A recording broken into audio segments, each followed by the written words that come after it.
the next topic, relationship between humanities, social sciences, behavioral sciences, and cultural heritage. And the first presentation will be given by Crespo Solana about forests and shipbuilding. So please, Anna. Good afternoon or good morning to those of you in Europe or around the world. Thank you very much for inviting me to be a speaker in this session. I am going to share my presentation. Pues, hello again. I am not a good scientist. I am a maritime historian, and my presentation intends to raise some research problems that I still consider as open line of research in the study of the relationships between human society and forest resources. I focus on the historical relationship between shipbuilding and timber trade and supply during the early modern centuries. Although I refer here to the Spanish case, I am going to highlight some issues that must be considered from a comparative perspective between different regions around the world, particularly since the 15th century, when the process of creating a global timber market began. Shipbuilding in Spain and in Portugal opened a large-scale process that historians call the era of politicization and monopolization of the forest, in order to control the main resource for the creation of the most important machine used for war and trade, the ship. Politicization of the forest and its resources occurred with divergence and convergence in all the so-called European maritime powers, such as France, England, the Netherlands, but also in many places around the world. This is the reason that any analysis should also be undertaken from a comparative point of view. So the first challenge is to go beyond national egocentric spatial scale or ego-regional studies, with special attention in the analysis to governance and timber trade and supply, agency and networks involved in the supply chains management of the flow of wood, data and finances related to timber global trade, from the procurement of wood as raw materials to the delivery of the product at its final destination, and the heterogeneity of maritime transport network in both topological and in spatial aspects. During the early modern age, shipbuilding techniques were perfected in terms of technology, mainly due to the enormous demand generated by maritime warfare, as well as the necessity to access to distant resources in international trade. In terms of spatial economy, how a space distance affects economic and technological behavior, the ship played a connection role. It was a connection agent.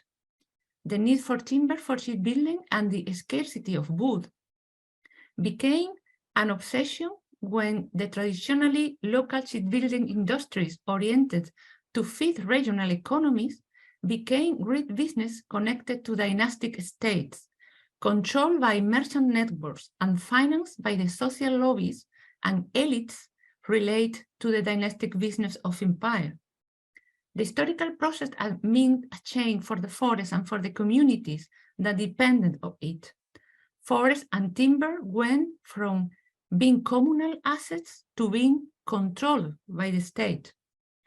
The impact of this relationship between the forest and the human past should be studied in large scale and strongly interdisciplinarity project.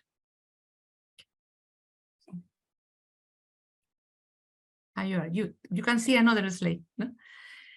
Studies have been notably enriched thanks to the increase in interdisciplinary analysis by introducing interesting perspectives from history, ecology, and dendroarchaeology. In this point, I lead the Foresee Discovery project which was already produced important outreach in terms of both data and methodology. But nevertheless, there is still many open lines of research. So our main question is, how did this politicization of the forest come about? How were the natural sources for the collection of wood that had to be taken to the shipyards identified? And perhaps, most importantly, how did this politicization of wood affect the construction of new forest landscapes, the anthropization of the forest, the supplanting of all species by new ones? Was a similar process throughout Atlantic and Mediterranean Europe and elsewhere? Was it transplanted to the colonial world through labor and forest control policies?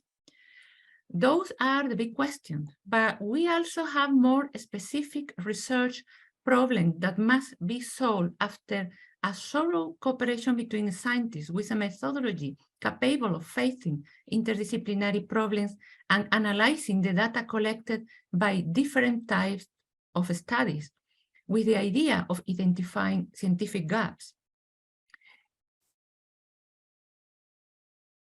The studies have pointed out the significant part that timber trade played in the economic growth of 16th and 17th century, and the important role of timber merchants in the process of turning wood from a natural resource, a raw material, into a commodity. We have historical studies from environmental analysis, historical ecology, and anthropology that provide visions, although they are still fragmented, remain fragmented.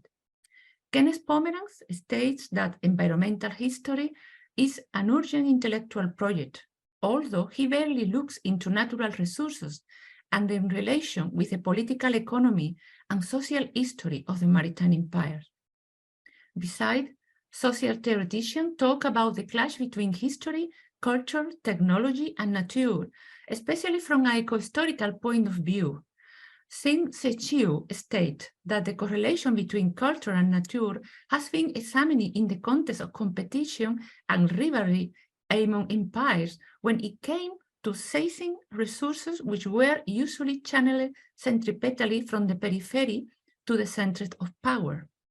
In his work on the historical relationship between human cultures and the natural environment, CSIC underlines the relationship between deforestation, global timber trade, and capital accumulation by affirming that the story of civilization, kingdoms, empire, and states is also the history of crisis and ecological degradation. From the very beginning, timber trade and supply for shipbuilding developed a spatial heterogeneity and a hierarchical structure around agents and supplier regions. This constitutes a particular tragedy of the commons. The struggle for access to forest resources also provoked social conflict in a way that had also been described by the sociological theory Garrett Hardin. Hardin argued that if individuals relate on themselves alone and not on the relationship between society and humanity, then people will treat other people as resources, which would lead to the world population growing and for the process to continue. An important discussion is the relationship between humanity and the forest and the causes of deforestation. Historiography has seldom conducted a specific in-depth analysis of the relationship between the deforestation process and the use of resources for shipbuilding. Michael Williams, in his book Deforesting the Hearse, considered the long-term implication of the European discovery of the New World and colonial expansion, as well as development within Europe itself. However, Williams does not mention shipbuilding as a cause of deforestation, but describes how million trees disappeared from the tropical world, particularly in Southern and South Asia, since the 18th century. To construct this argument, he analyzed the impact of indigenous uses of forests, including shifting and permanent agriculture, grazing and burning, as well as a capitalist penetration and colonial consolidation that led to the use of railways, plantation, and commercial farming. Also, deforestation has been linked to colonialism, as for example by Pahlavi Das, who explored the environmental consequences of colonialism and development, in particular with the spread of railways. In India, in the 19th century. In the Americas, deforestation has been closely linked to the plantation economy, as well as shipbuilding, and with the construction of shipyards, because the Spanish crown updated the construction of shipyards in different places. John Richard defines an action that may well refer to wood as prevailing feeling of scarcity and that about the sustainability of local resources that led organized groups to push commercial and political activities toward new frontiers. So in this unresolved historical problem, like the relationship between deforestation and shipbuilding, without forgetting that there are other issues that led to deforestation on two levels: desertification due to the disappearance of forests and the conversion of forests into pastures, and another possibility, species impersonation. The focus on forests and wood raised a few questions for researchers regarding the historical dilemma concerning the use of timber as a raw material in shipbuilding. So were, for example, forest resources able to sustain the increasing demand for timber, or was wood imported from elsewhere? Maria Bogucka, in her book, Baltic Commerce and Urban Society, pointed out the importance of the specific role of Baltic wood in the emerging naval industries of Western Europe. There are also another pioneering work like Albion's Forest and Sea Power, and another book like recently John Wing, Research in Root of Empire. However, these studies do not relate to the provision of forest resource with the breaking of ancestral regulation based on community access to forests that brought about the inexorable transformation of wood into a commodity, leaving behind its characteristics and uses as a raw material. Fernand Rodal described the development of timber trade and supply as one of the most important chapters in the integration of the northern region of Europe and of European consumption chains. Spatial networks, apart from the economic ones, articulate around the provision of wood for the Mediterranean and Southern Europe, led to an increase in the network movement in terms of shipping and trade, which could have affected the exploitation of large forest areas. Likewise, other historians, for example, Barbier in Scarcity and Frontier, and another specialist. The main difficulties identified with the use of wood as a resource are physical availability, mitigation of resource scarcity, transportation, and technological knowledge about how to use the wood. In fact, throughout much of history, a critical driving force behind global economy development has been society's response to the scarcity of key natural resources. Increasing scarcity raises the cost of exploiting existing natural resources and will induce incentives in all economies to innovate and conserve more of these resources. The appropriation by the state of the organization of forest resources gave rise in European countries to what has been called the forest state. There is a pioneer book by Robert Stroop, but also recent in the Spanish case by Rafael Torres Sanchez about military entrepreneurs.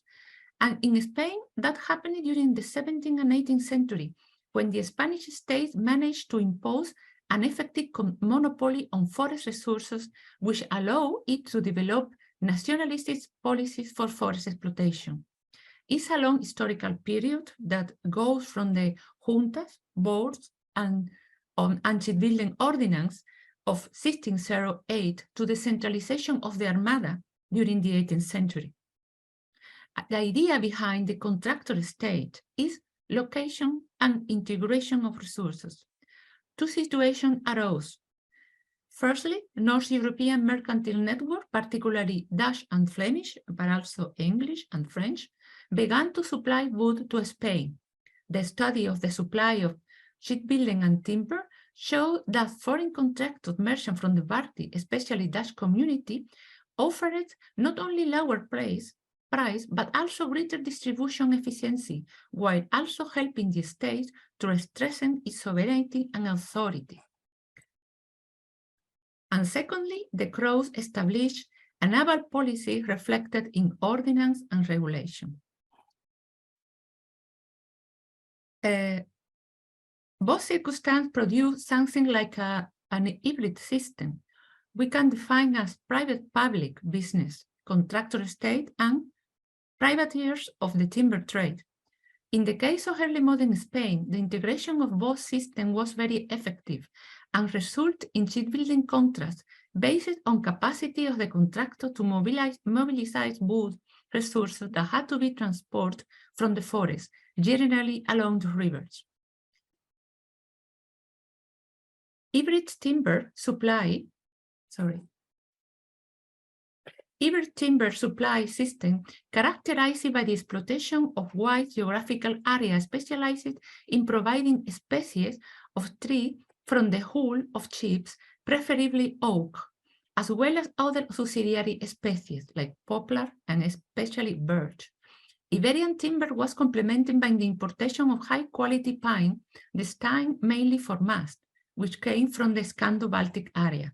This report is a translation of a report written by the veedor, timber inspector, Juan de Apodaca, is illustrative for the situation that became endemic.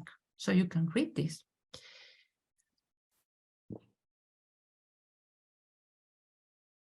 The evolution of ports, maritime skill, and regulation of forest resources were advanced or delayed according to the stage involved and the ups and downs of the uncontrolled large-scale international trade that was opened along ocean routes.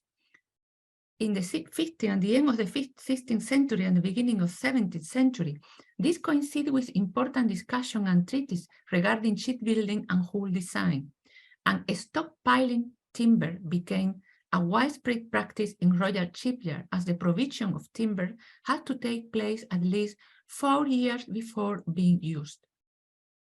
The resulting scarcity of wood led to the politicization of forest problems, which in turn result in the accumulation of ecological forest knowledge. Contemporary naval construction documents, not treatises, documents, presented two important issues related to ship measurement and the materials required for construction.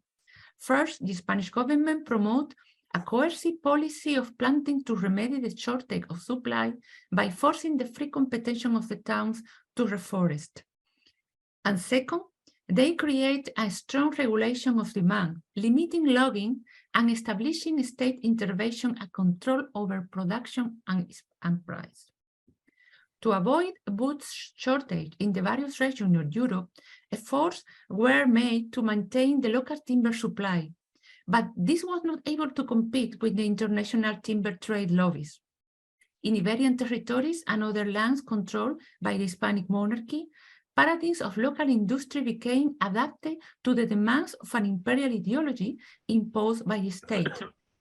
As regarding the research problems, not only the wood provenance, woodland management and exploitation, timber tenure supply is important, but also it is therefore necessary to evaluate techniques for collecting wood samples for subsequent storage and analysis. Stockpiling system, for example, still remain an historical enigma. The storing and management of timber constitute a system which spread to port areas, shipyards, and seascape during the 17th century, and in some places there are still vestiges of wooden cemeteries, like this is an example, for example, in La Carraca in Cádiz in South Spain.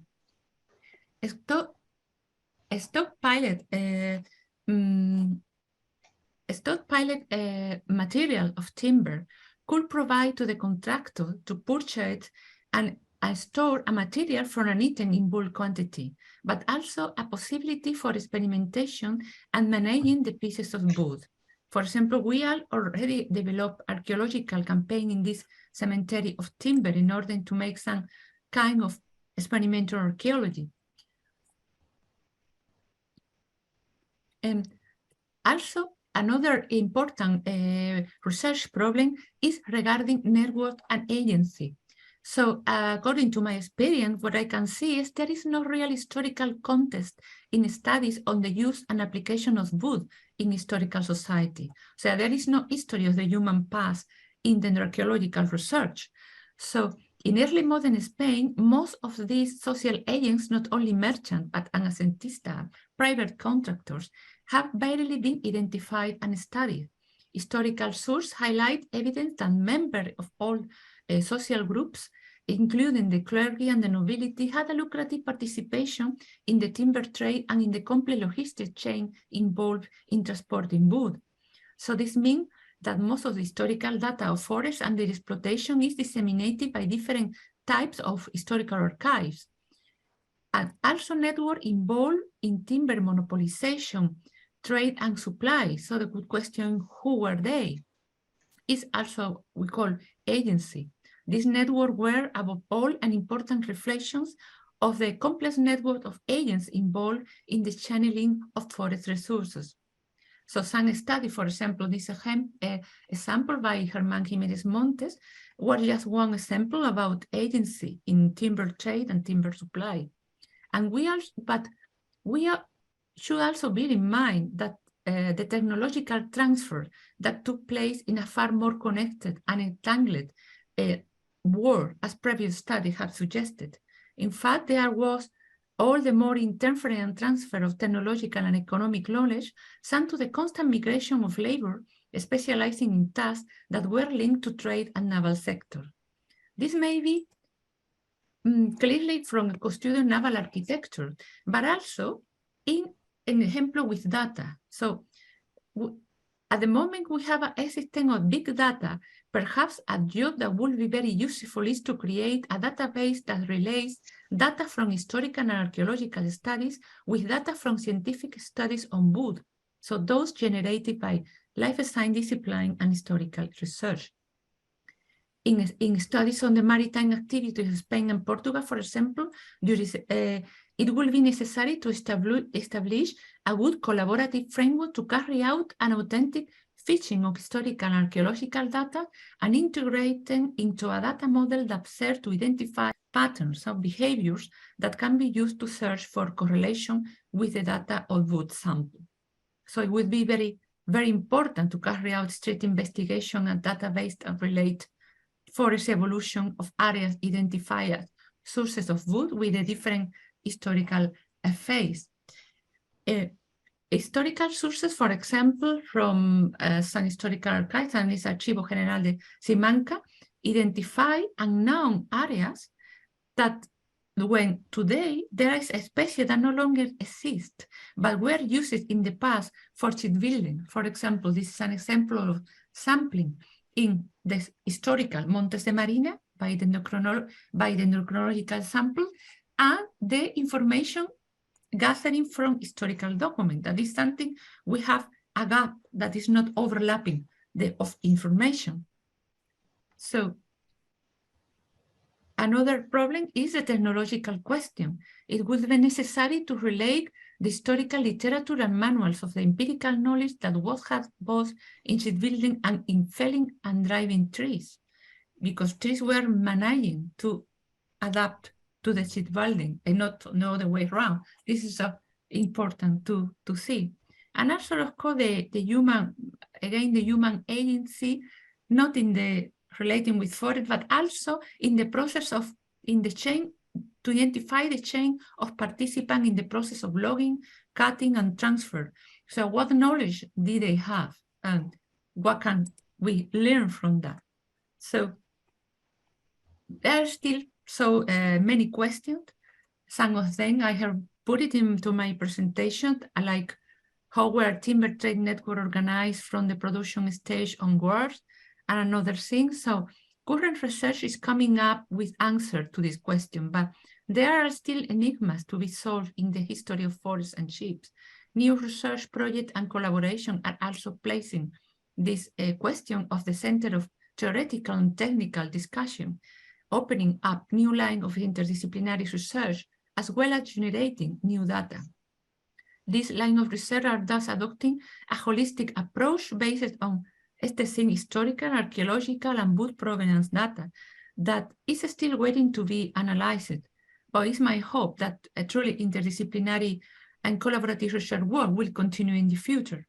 And that is still can identify so most of that question from the historical point of view, but it's necessary to upload this data in a proper and accurate database for the future. Thank you very much for your presentation, for listening to my presentation. I'm here for you. We have now a couple of minutes time for any comments or questions. So please, just raise the hand or open the microphones. Okay. Well, I would just like to ask one very general question. So, what do you think is? You said that much more research is needed and surveys, but what is the learning of all this historical wood use, and what is actually in a way the learning we could implement for today's forest use? Maybe as an historian, I am interested in the future of the humanity, of humankind. So I think we need to learn from what we used in the past, and also regarding with the use of forest resources. That is an example of a very important problem in humankind, in order to learn how to face current problems that relate to the relationship between nature and human society. For example, climate change, or the use of any fuel in the future. So we need to understand that in the early modern centuries, wood was like oil today. In the 20th-21st century. Humanity are facing similar problems. But depending on the period, historical period, we had sometimes used according to our mentality of the time, or to our resources or our knowledge, and our empirical knowledge of the resources. We learn how to face that. But it's a common thing in human history that sometimes we don't learn for our experience, from our own experience.